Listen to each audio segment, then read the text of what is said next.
Right from Chetwynd to Kitimat, so many people have contributed in so many different ways to have everything come together. We do it all for this moment.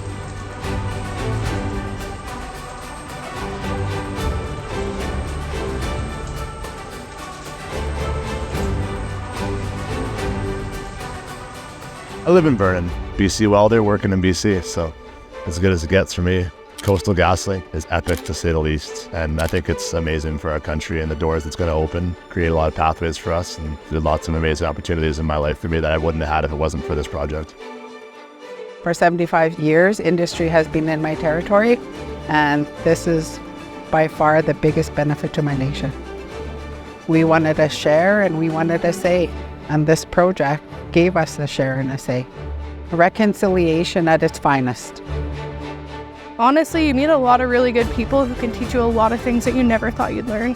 I learned a little bit from everybody, and I'll always be thankful for that. It's going to really push me forward in my career, and it's been something I've always kind of wanted to do, and now I'm doing it.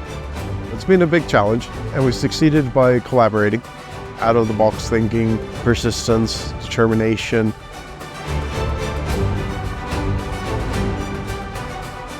You went through the Extraordinary Legacy Initiative where we discussed we want to leave a legacy behind. Well, I think we've built that legacy. We've built an extraordinary project, and I can't imagine anywhere else in the world where they built something like this. The only way we could have built it was with your help, and for which we are extremely grateful. So a round of applause for everybody. Thank you very much.